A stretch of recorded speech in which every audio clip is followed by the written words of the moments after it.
Pernah lihat nggak sih teman kita atau jangan-jangan diri kita sendiri yang dulunya tuh semangat banget, penuh ide, sekarang kok jadi sinis banget, dikit-dikit ngeluh? Apa sih yang sebenarnya terjadi? Ini bukan sekedar nasib buruk loh. Dalam bahasan kali ini, kita akan coba melakukan semacam otopsi psikologis. Kita mau bedah tuntas kenapa seorang idealis yang penuh harapan bisa bertransformasi jadi sinis yang getir. Ini proses yang emang sakit, tapi ternyata sangat bisa diprediksi. Nah, kutipan ini adalah inti dari semua misteri yang akan kita pecahkan. Anggap aja ini petunjuk utama di sebuah TKP psikologis. Jadi di dalam setiap orang sinis itu ada korban, yaitu seorang idealis yang pernah ada di sana. Pertanyaannya, apa senjata pembunuhnya? Apa yang sebenarnya bikin mereka berubah sedramatis itu? Jadi, ini dia pertanyaan besarnya.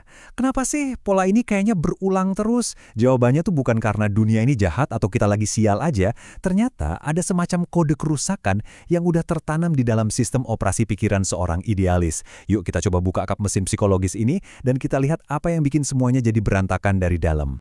Oke, ini diagnosis pertama kita. Akar masalahnya itu bukan dari luar, tapi dari software internal yang bisa dibilang cacat. Ini adalah bentuk kesombongan yang tersembunyi, sebuah keyakinan buta bahwa dunia harus ikutin aturan main kita, harus sesuai sama bayangan kita. Dan seringnya kesombongan ini kita bungkus dengan kata yang kedengarannya mulia, idealisme. Nah, disinilah letak jebakannya. Para idealis ini biasanya punya yang namanya introverted feeling. Biar gampang bayangin aja, mereka punya cetak biru atau blueprint sebuah bangunan yang super sempurna di kepala mereka. Nah, bukannya melihat kondisi tanah yang ada terus menyesuaikan desainnya, mereka malah marah-marah sama tanahnya. Kok tanahnya miring? Kok berbatu? Mereka memaksa realitas buat pas sama peta ideal mereka. Dan ya, kita semua tahu realitas itu punya caranya sendiri, dan dia nggak suka diatur-atur. Nah ini dia, momen ledakannya.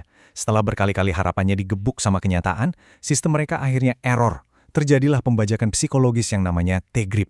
Coba bayangin, di sebuah kapal, kaptennya yang idealis itu tiba-tiba pingsan. Terus kemudinya direbut sama wakil kapten yang paling dingin, paling logis, dan paling jarang dipakai. Tujuannya bukan lagi buat nyampe ke pelabuhan impian, tapi buat nembakin meriam ke segala arah, buat menghukum dunia yang udah dianggap mengkhianatinya. Coba deh, lihat tabel ini. Transformasinya kelihatan jelas banget. Bedanya tuh drastis. Di fase sehat, mereka itu kayak filter empati. Lihat dunia penuh harapan. Tapi pas fase krisis, filter itu rusak, diganti sama detektor kesalahan super canggih. Sikap mereka yang tadinya peduli berbalik 180 derajat jadi monster verbal yang super tajam, yang tahu persis di mana titik lemah kamu buat diserang. Ini sebenarnya mekanisme pertahanan yang tradis, karena perisai yang mereka pakai justru ngehancurin orang-orang di sekitar mereka.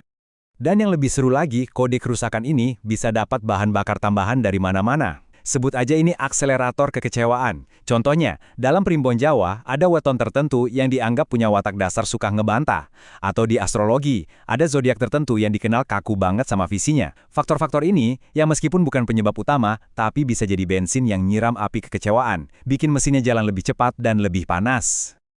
Oke, tadi kita ngomongin teori melulu. Sekarang, kita lihat gimana kode kerusakan ini menyebabkan bencana beneran di dunia nyata. Ini bukan lagi soal perasaan atau teori psikologi.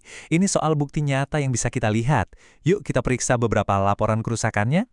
Contoh pertama kita ambil dari dunia bisnis, di mana realitas itu menghukum idealisme dengan cara paling brutal, kebangkrutan. Kasusnya adalah ekspansi raksasa retail dari Amerika, Target ke Kanada. Mereka punya visi yang ideal banget, buka ratusan toko serentak dengan sistem yang sempurna. Masalahnya, kata sempurna itu cuma ada di presentasi PowerPoint mereka, bukan di dunia nyata yang penuh kekacauan. Dan hasilnya, rugi bandar sebesar 2,1 miliar dolar. Semua toko ditutup total dalam waktu kurang dari 2 tahun. Bencana finansial yang luar biasa. Gara-garanya apa? Para eksekutifnya terlalu mabuk sama ide sempurna mereka sendiri. Sampai-sampai mereka jadi tuli sama data dan laporan dari manajer di lapangan. Rak-rak toko yang kosong itu jadi monumen kegagalan mereka. Bukti nyata kalau idealisme nggak bisa membengkokkan hukum realitas. Sekarang, kita geser dari kerugian duit ke kerugian nyawa. Contohnya dari sejarah kita sendiri, tragedi Tan Malaka. Beliau ini seorang pemikir revolusioner yang brilian, pahlawan dengan visi kemerdekaan yang murni banget, idealismenya itu begitu kuat, begitu luhur, sampai-sampai dia menolak segala bentuk kompromi. Sayangnya, kemurnian visinya itu malah jadi kekakuan yang mematikan. Dia menolak kerjasama dengan faksi perjuangan lain yang dia anggap nggak cukup ideal. Hal ini bikin dia jadi terisolasi, sendirian. Dan puncaknya, dia dikhianati dan dieksekusi. Bukan sama penjajah, tapi oleh bangsanya sendiri. Ini pelajaran yang pahit banget, bahwa cita-cita setinggi langit pun bisa hancur kalau nggak mau berdamai sama realitas politik yang kadang kotor. Oke, kita udah melakukan diagnosis, udah lihat bukti kerusakannya. Sekarang, bagian paling penting, gimana cara memperbaikinya? Lupain deh nasihat-nasihat positive thinking yang basi itu. Yang mau kita bahas ini adalah manual perbaikan yang dingin dan rasional. Anggap aja ini adalah seperangkat alat bedah buat ngangkat tumor ekspektasi dari pikiran kita. Ada 3 alat utama di dalam kotak perkakas ini. Pertama, premeditatio malorum. Ini alat kuno dari para filsuf Stoa. Kedua, restrukturisasi objektif, pinjaman dari terapi modern. Dan ketiga, investigasi diri yang, brutal dan tanpa ampun. Ingat ya, ini pisau bedah untuk operasi besar, bukan sekedar plester buat nutupin luka. Oke, kita bongkar alat pertama. Otak idealis kan secara alami ngebayangin skenario terbaik, ya kan? Nah, teknik ini maksa kita buat ngelakuin sebaliknya.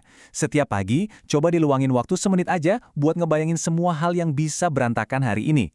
Presentasi gue bakal kacau, klien bakal nolak mentah-mentah. Tujuannya bukan buat jadi pesimis, tapi buat vaksinasi mental. Jadi, pas masalah beneran datang, nggak ada lagi elemen kejutan yang bikin kita marah. Kita nggak panik, karena di kepala udah ada rencana darurat. Alat kedua ini soal mengubah cara kita ngomong sama diri sendiri. Pas gagal, seorang idealis pasti mikir, ini nggak adil, mereka nggak ngerti visi gue. Teknik ini maksa kita ganti itu dengan bahasa seorang teknisi. Proposal ditolak, analisis, parameter anggaran tidak terpenuhi. Aksi berikutnya, revisi bagian X dan Y. Kelihatan kan bedanya? Dengan mengubahnya jadi laporan teknis, kita misahin ego kita dari peristiwanya. Ini bukan serangan pribadi, ini cuma bug yang perlu diperbaiki. Dan kutipan ini adalah bentuk restrukturisasi yang paling pamungkas. Ini cara buat ngeriset ekspektasi kita ke titik nol. Kalau pada dasarnya hidup ini cuma serangkaian transaksi sederhana, nyewa tempat tinggal sementara, beli makanan buat bertahan hidup, kenapa kita nuntut dunia ini jadi drama epik soal keadilan dan kesempurnaan? Ini pengingat yang kuat banget buat berhenti menuntut sesuatu yang emang nggak pernah dijanjikan sama dunia. Dan ini dia alat terakhir dan mungkin yang paling menyakitkan. Ambil semua energi kritis yang biasanya kamu arahin ke dunia luar, terus putar balik 180 derajat ke diri sendiri. Coba tanyain ke diri kamu di jurnal dengan jujur sejujur-jujurnya, idealisme gue ini beneran mulia, atau jangan-jangan cuma cara gue biar ngerasa lebih superior? Gue marah karena ketidakadilan, atau karena gue sebel dunia nggak nurut sama kemauan gue? Ini proses yang sulit, tapi perlu banget buat ngebongkar kebohongan yang paling kita yakini tentang diri kita sendiri. Jadi pada akhirnya pilihannya cuma ada 2. Hasil otopsi psikologis kita udah jelas. Ekspektasi yang kaku dan gak realistis itu racun yang ngebunuh idealisme dari dalam.